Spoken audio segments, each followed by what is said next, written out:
1 2 3ห้องควงเอาอย่ามันดุกดเลยยันว่าตูดมันลุมันยังหักก็ว่าเฮ้ยเบ็ดโอ้ไม่ค่อยเลยนี่แล้วฉันว่าโอ้สามีใส่มันตกแล้วมันเจิน1 2 3ท่อเนาะ3ท่อ3ท่อทั้งไม้ทั้งอย่างนี้ผู้เชี่ยงเฮ็ดเองพายเองพัดตัดเองเลยไปแก้อยู่ลงเนี่ยก็อยากได้แล้วเนาะมีห้องน้ำพร้อมเรือ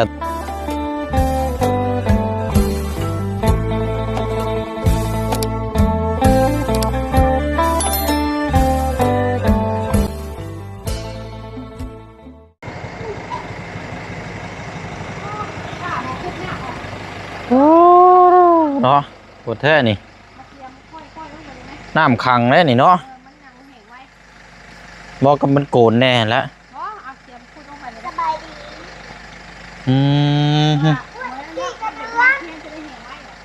แม่นั่นแหละเนาะเอาพี่น้องเนาะถือว่ามาพบเจอกันอยู่หน้าเฮือนเนาะหรือว่าหน้าบ้านของทางลุงเฮิมกับทางป้านี่แหละพี่น้องพอดีซื้ออันนี้ทางป้าเพิ่นฝากเงินน่ะซื้อเครื่องสโคกพี่น้องสโคกนั่งห้องน้ำเนาะก็เลยนี่แหละพี่น้องเนาะมาอัดคลิปเยี่ยมยามให้พี่น้องเบิ่งน้ำกันเนาะกำลังห้องน้ำกำลังจะเกิดขึ้นพี่น้องเนาะเพราะว่าห้องน้ำแล้วก่อนหน้านี่ก็อยู่มุมท้ายสุดเลินพุ่นมันก็ไกลแน่เนาะมันก็เปรียวเดียวดายนะกับเวลาเจ็บท้องมันสิว่ากันมันก็บ่สะดวกปานใดเนาะก็เลยเรามันยังหน้าใหญ่แท้นี่แม่หน้าเม็ดเช้าพุ่นเด้นี่หน้าเม็ดเช้าฮะทอเดียวนี่ทอเดียวนี่เท่าไรก็โมเมนต์ล็อกเรามาส่งเงินเราจ่ายเงินเห็นว่าแม่เอ้ยจับไปจนเราจับจี้จับไปจะโจนี่เราลงโมเมนต์รุ่น4-5แสนพุ่นบ่จักวันนี้ปลาของ1,800เลยอยู่เชโปนหน้าเม็ดน่ะ3แสนอันนี้เม็ดเช้าได้นี่มองเพิ่มอยู่บ้าน8%ถึงแท้เพิ่นว่าถึงแล้วว่าเนาะเชโปน3แสนหน้าเม็ดราคาฮิตบ่ก็น่าร้อยอันนี้น่าร้อยเหรอ100กว่าเม็ดแต่ว่าเบิ่งคือหน้าเช้าแท้ใหญ่ชุดป่ะแค่นี้นะน่าร้อยนำมาส่งผิดเลยบ่แล้วถามซ้ำบ่ใหญ่แฮงอยู่หน้าเม็ดแม่อยู่แบบเราจะมาส่งผิดจักสิล่ะบ่ใหญ่เลยเนาะเฮาก็ว่าน่าร้อยใหญ่ชุดนี่แหละล่ะตัวนี้แหละล่ะ1,800ก็ได้ยินตอนแรกว่าก็ตกใจแล้วว่ายิงว่าคือว่า3แสนเนาะยินว่า3แสนโอ้เนาะก็ธรรมดาเด้อนี่คันว่า1,800ข่อยอยากได้อยู่จัก8ท่อเนาะโอ้สิเฮ็ดแท่งน้ำข้างหลังบ้านได้แม่ตอนแรกป้าว่าท่อนี่เท่าไหร่ข่อยก็มาเบิ่งในคลิปไอ้เจ้าเนาะอันทั้งบาตูนบ่ซื้อไผบาตูนว่าซื้อให้น้องป๊อบบ่ท่อละ3แสนบ่ข่อยก็เลยบอกป้าท่อละ3แสนแต่ก็ได้ตกใจยินชาว่า3แสนไปถามว่า1,800ฮะตกใจเนาะโอ้เนาะนี่พี่น้อยใหญ่ชุดด้วยแล้วนี่น่ะนี่ได้ล่ะว่าตัวนี้ใหญ่ชุดได้ล่ะว่าใหญ่ชุดแล้วนี่หน้าเม็ดสนใจเห็ดปั๊มได้สร้างมาใช่ป่ะนี่ตัวนี้น่ะสร้างเห็ดปั๊มตัวนี้น่ะตะกี้ยันแพงเลยเอาหาท่อโดยเอาดีแล้วเนาะมีอยู่2 4 5บ่เห็ดปั๊มน่ะหารแต่ว่าพุ่นแล้วตัวฮุกเป็นของหน้าเนาะอันนี้เราจะไม่เห็ดปั๊มน้ำเห็ดปั๊มน้ำตัวนี้นะคักได้เนาะเฮ้ยมันก็เลยน้ำลายได้เนาะน้ำลายนะเก็บน้ำเย็นอย่างนี้นี่อาบนี่โอ้คักน้ำหนักคือได้ที่มันใหญ่เลยได้อยู่มันอะไรก็อยากไล่ได้น้ำผ่านละไว้ตัวห้ามเขาเนี่ยตัวเทียนนี่เราช่างว่านั่นแหละเพราะว่ายังพอตกแรงมาน่ะน้ำมันเบิดใบแล้วเขาเปิดดูเนี่ยทอใช่ไหมแม่น อันไหลทำไม กับอันปลูกผักปลูกหญ้าก็สบาย แม่น มันใหญ่เลยมันเย็นมันก็สบายไม่มี นี่หา แข็งหน้า ท่อสูงเติบได้เนาะเฮ้ยของเฮาเอาประมาณจาก6ท่อ7ท่อคักได้เนาะ ย่างละ5แถว2แถวนะ 2แถวเด้อยัง มา บ่สูง 10ท่อ2แถววางคู่แพ็คคู่เลยคันที่ว่า อืม ท่อเข้าไปก็เฮ็ดปั๊มเอาได้คือกัน นาพี่ช่วยไปเลยประเดี๋ยวดู ให้ ดู อยู่โอ้เนาะโอ้ยถึกพี่น้อยเนาะคัก ต้องบอกน้องเพิ่งสิว่าตกใจน้องเพิ่งก็ ๆเออ เห็นบ่เพิ่นว่าเอาขึ้นนอนหน้าก็บอกแล้วว่าหน้าใหญ่ๆน่ะบ่ เฮ้ย ป้าสะเนาะเดียวอันน่ะพี่น้อยป้าเฮาไปเอาเครื่องก่อนเนาะ เอาไปเอาไปหาเหือหาแห้งเด้อสองสาว หาเหือหาแห้งแน่ ลงก่อนไปลูกไป บ่เด็กน้อยอยู่นี่แหละ พากันไป ลูกอยู่นี่แหละ พุ่นชนเจ้าน่ะ มันสิตกกี่ตรง เอ็นนี่ ข่าวบ่ได้ถามเขาลูก เนาะพบเจอกัน นั่งหันก็นั่งหัน นั่งเบิ้ง 3 ทุ่ม9โมง จอดบ่ได้เฮกันเฮมันรวม โอ้ยขี้ตมอยู่บ่เป็นหยัง เป็นจังได๋ฮะ จักช็อตหนึงก็ได้มายังนะเอาพากันเล่นกันก่อนเป็นหยังโอ้นี่ดินบล็อกเนาะ เจ้าเห็นสำนักโชคไหนเห็นนิดน้อยมาโชคก็ได้แบบโดนก็ได้อยู่ อืมเอาไป น้ำโอ้ย โอ้ยยังนะ เกือบแล้วเลย เห็นกล้องอยู่ทางโอนก่อนเด้อ ยังทันได้หานักแท้เลย อยากเบิ้ง จะไปเบิ่งว่าจบไหมเอา เอาน้ำออกไปได้ ต้นขี้ตมได้ลูกยับมาวะพี่เปียว กล้อง ได้ป่ะ เดี๋ยวไปแก้เบิ่งน้ำกันรูปร่างหน้าตาสีสัน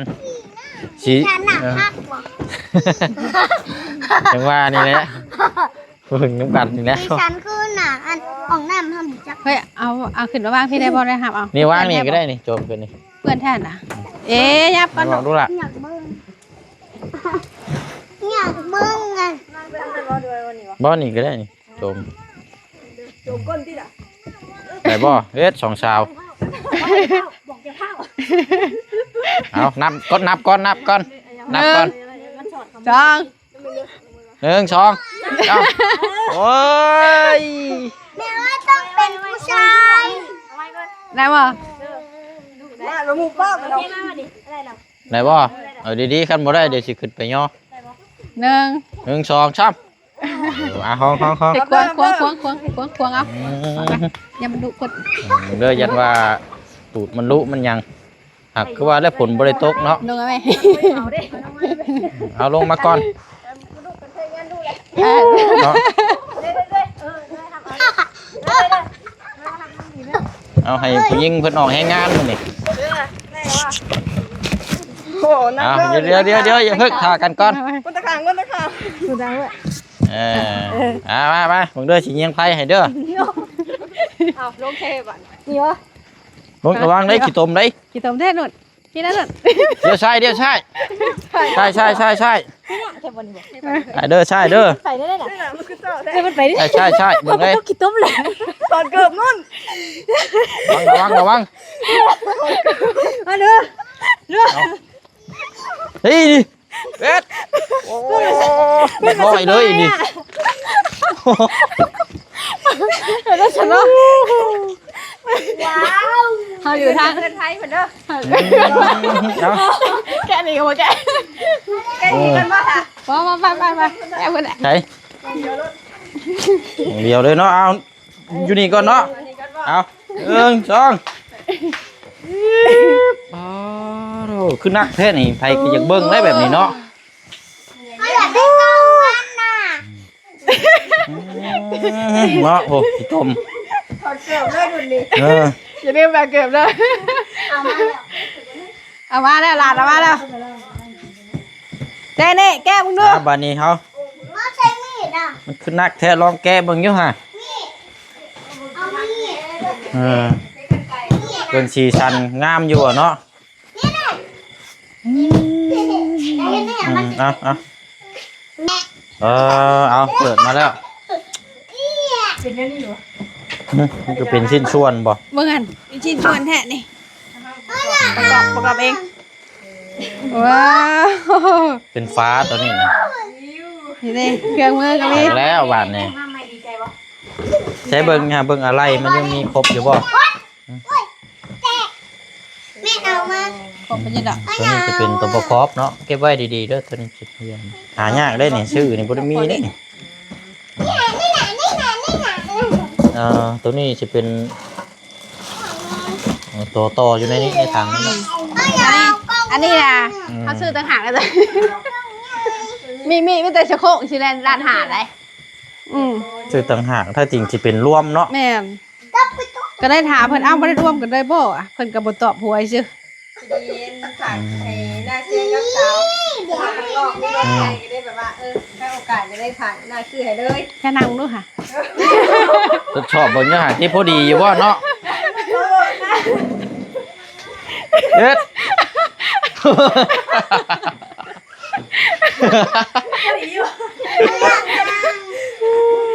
พอดีว่าสงกรานต์เลย วันนี้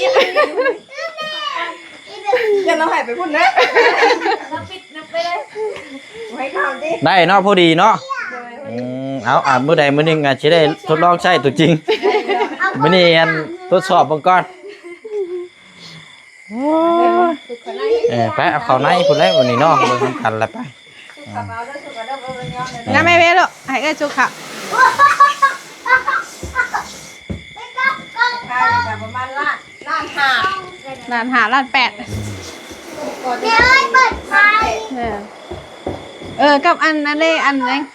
อันหมุนบอลยังอันเทียใส่ในกระเครื่องของเฮาเลย ว้าว ว้า อยู่ ว ในถุงเด้ เปิดไฟ เดี๋ยวลืมเนี่ยละหาได้ เอาไปเอามาอยู่ในถุงมาพี่ก็ได้ แม่เอ้ยไปเปิดไฟก่อน เบิดแล้วเหรอว่าบ่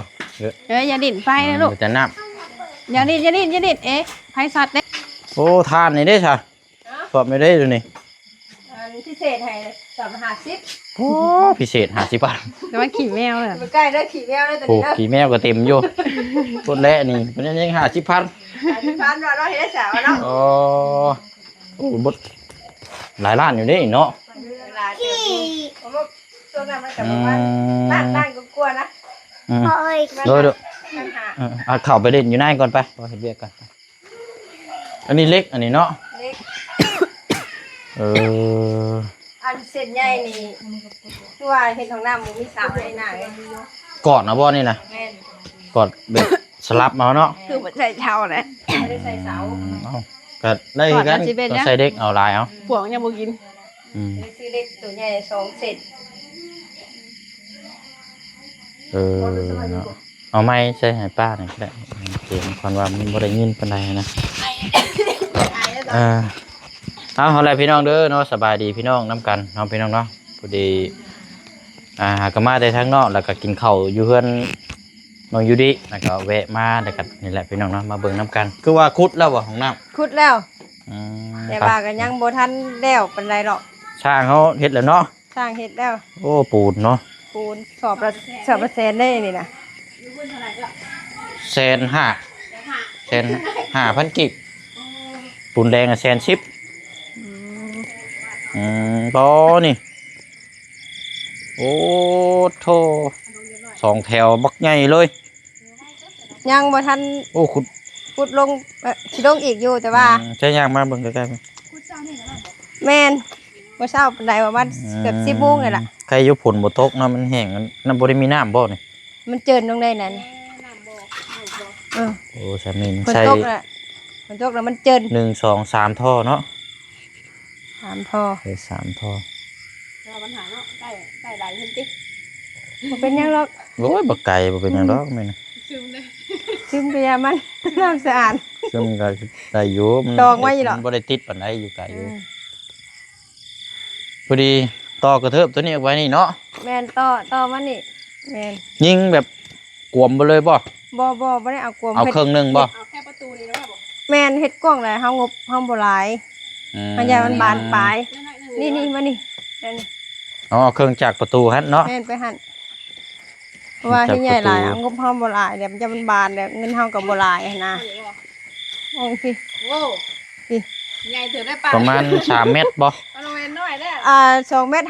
ทั้งนี้นะ สิต้มลูกพากันเข้าไปในลูกหล่ะไป เนาะ ไป เข้าไปในไป เป็นหน่อยแล้ว เงินทั้งแม่นหา ใหญ่เถิดแล้วน่ะ ประมาณ ว่าข้าวกวงเบิดมันก็กวงอีกบัดนี่นะก็เลยว่าเอานี่ ถ้าว่าสิเฮ็ดของน้ำชั้นตีโตก็บ่แห้งนะจะเฮ็ดของน้ำถ้าไปฮอดพูดแล้วใหญ่เติบแล้วนั่นน่ะ ประมาณ1 2 3 เมตรก็ได้พอดีนะ 2 เมตรหาทั้งยาวละ3 เมตรยาวมาสิน่ะ โอ้ตัวนี้น่ะ 3 เมตร 3 เมตร ใหญ่เลยใหญ่เลย3 คูณ 3เลยใหญ่ มาไปสิน่ะ2 เมตรหาไปสิ พอดีแล้วเราเครื่องมันมีเครื่องเนาะคันที่ว่าเก็บเครื่องหยังละ มีเครื่องซักผ้าใช่ไหม เครื่องซักผ้า เพื่ออนาคตกะเพื่อไว้อยู่นะแบบว่าเฮาก็อยากได้อยู่ แต่ว่าบ่ได้เฮ็ด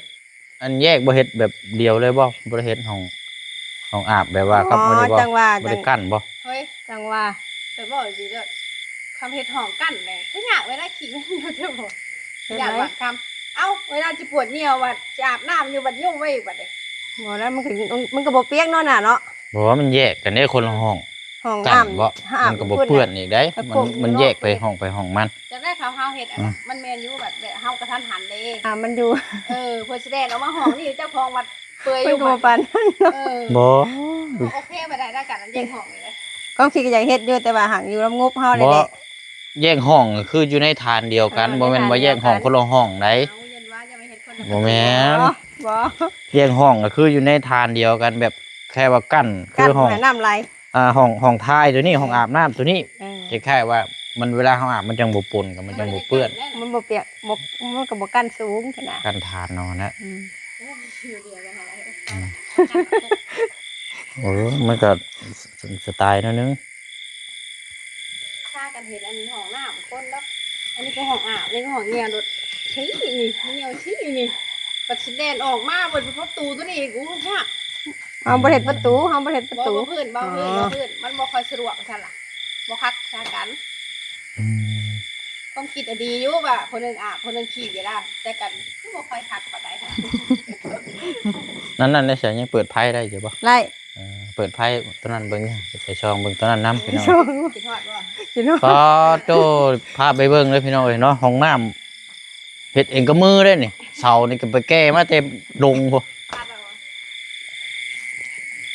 ไปบ่ เดี๋ยวบรรณา ไปทางนั้นได้ แล้ว เปิ เนาะ ด อัน ได้ นี้ก็จังว่ากันพี่น้อง ทางนี้ นี่ละแต่สร้างเขานี่มันอันนี้บ่ทางบอดี้บ่ แม่นชาววันนี้ก็พอต้องตาย ครับ ผัวสามีต้องตายนี่เบิ่งห้องน้ำว่าเสียงได้เฮ้ย อันนี้ก็ว่าได้ย่างมาแต่เฮือนพุ่นเนาะบ่ไกลแต่ได้มาอยู่แล้วนี่พี่น้องเจ็บท้องเจ็บหยังเนาะมันเปรี้ยวได้เนาะเลิกกลางคืนมาเบิ่งแม่จักมันหยังมองสายมองครัวป๊าดโต ผัวกินบ่ได้สาวนะ เสามันเสาใหม่อันนี้เด้ แม่นเพราะว่ามันอยู่น้ำอิดที่ได้นี่นะคำว่า แตกชุดไปแล้วอันนี่ก็เนาะ แม่น นะ แตก ไตไปแล้ว แล้ว เพราะว่าเฮา โบกไปแล้ว เฮาบ่ได้โบกได้เนาะแล้วมันล่มในหั่นแหละมันปวกมันเหี่ยวมันกัดเนี่ยของน้ำเก่าพี่น้องตั้งแต่ปี2010 15 14เนาะแต่ว่าก็บ่ได้เฮ็ดผู้เดียวเราเฮ็ดกับประตูเรามาซอยต่างหาประตู พุดอ่ะ ขุดนี่ เดียวบ่ ผู้เดียวแน่ครับหาหมู่แน่เนาะ บ่หาหมู่อยู่ได้ คือว่าหาหมู่แต่ว่ามันดินมันนอนมัน พอเตอร์บ่ อืม จำบ่ได้ ตอนนังเตอร์เด้ก็คือนั่นแหละพอได้อันอาบตอนนั้นก็ มาก็เป็นลูกเคยถามบ่เฒ่ามากแต่ฮ้อนดิก็พอดีเอาโซนออกสร้างมือไหม ลูกเคยแบบใจร้อนนะกันสิว่ากัน พอเฒ่าเวลา คืออย่างเฮ็ด มา เฮ็ดโลว่าเฮ็ดเบี้ยวยังใส่เด้อนะมันก็เนี่ยชนไปที่ก็ข้างหน้านี่เขาได้ก่อนี่ เอ ทาง อ ผู้โซนทางผู้ ฮะ ทางผู้โซน อย่างนี้ถ้าหนักกว่านี่ ทางบ่เฒ่ามาเอ้าดูไม่ดึงเชือกบ่จังแล้วอ่ะบ่ได้ดึงเฮ็ดตั้งขึ้นเลย อันเชื่อก็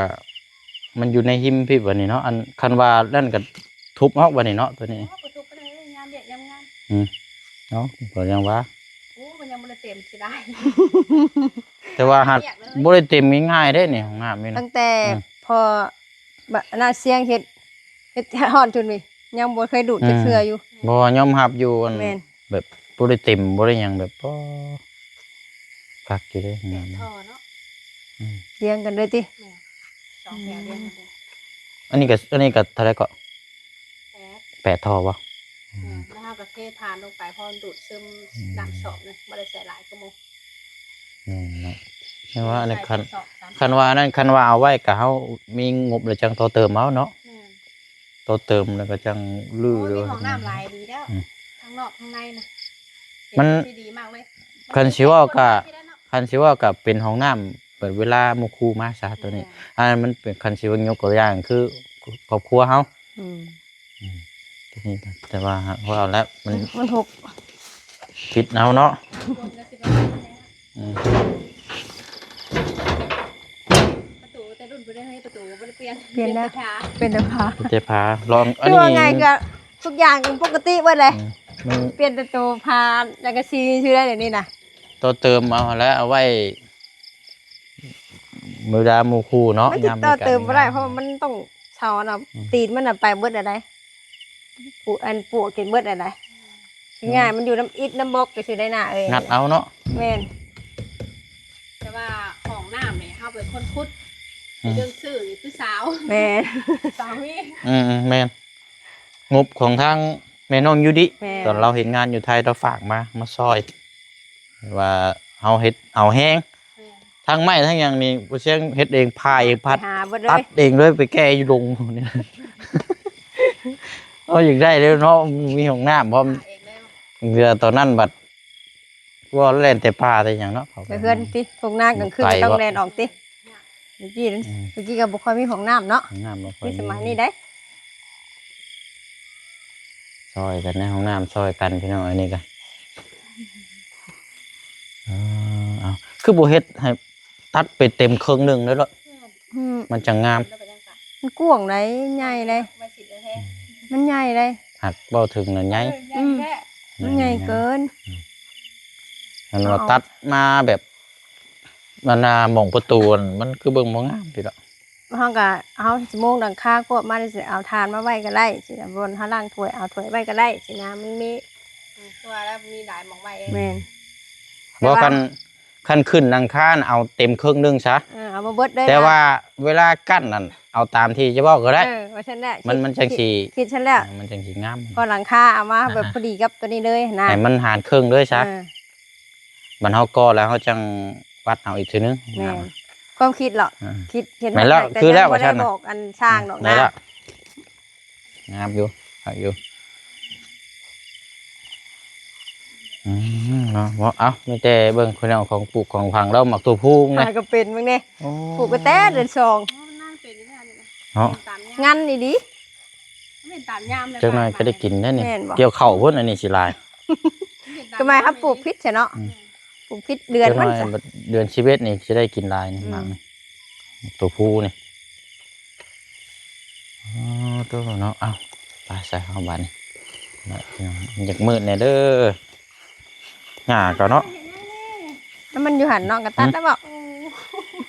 มาเครือ มันอยู่หมองกันพอดีอ่ะ ว่าจะตำมะฮุงไข่ตัดเชย แล้วเนาะ มันอยู่หมองอันนี้พอดีได้เพิ่นก็ตัดเลย โอ้โอ้ มาฝ่ายไปเป็นมือกล้องแล้วก็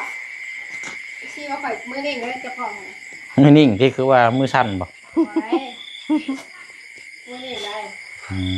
เรื่องยังกล้องแต่มันกันสั่นอยู่ละ เว้ยเป็นคือบอกว่านี่ นี่ดิ เนาะ เปื้อนใช่ไหมเนี่ยสีดำกะเปื้อนเถอะด่างแล้วก็เฮาย่างไปย่างมากเปื้อนอีก เป็นแต่ซีเนาะเหนียวอ่ะ แบบคันสิว่ากับแบบเอาว่าแบบธรรมชาติซะคืออยู่เพื่อนน่ะก็เปื้อนครับ นอกจากว่าเฮาขันในเฮือนนะบ่มักบัดทำขันได้แบบ ใส่ปึ๊ดใส่เล็กเนี่ยบ่ ว่าก่อขึ้นมาเพียงแอวเพียงหยังกะ ยันว่าเห็ดฮาว เข้าไปมาใกล้เขาอะไรเยอะค่ะลูกเธอได้บอกเอา เพราะว่านั้นมันมืดเนาะหนึ่งมาฐานที่นี่มันเหมือนยังต่ำอยู่แล้ว แม่นมันต่ มันมาก่อไปมันยังมืดไปเลยมันบ่โล่งอะมันบ่คัก มันจะได้รู้เป็นพ่อของมูมาเขาเจ๊ เห็ดตะนางอันนั้นก็ได้เห็ดหยังก็ไม่พนัก เอ นะ อมาเขาเก่งเลย หนัก โด เด็ ด ก โย ก็ ง ได้ โดดโยงกันดิ เอาอยู่แล้วหมาอะไรเอาเพลงเคียงกองโดด ซัมเบ้เนาะ อืม เออ โอเคค่ะไปซ้อมแล้วแหละ จังว่าละ ไปสาวอ่ะ อืม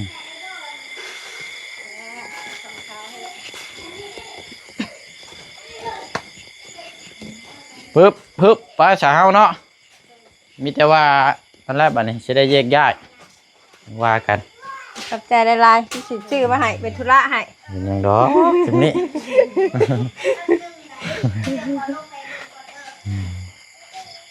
เนาะเรื่องของน้ำนี่เวลาเขาออกไปทางไกลในบุติได้พี่น้องมันไกลแล้วมันก็มันเปรี้ยวในแถวนี้ก็เฮือนนอนแค่2 หลังนึงเนาะแถวนี้ก็ อืม หลัง3 หลังนึง ทำใกล้ มีคนน นี่ อน กะ1 2 3พัน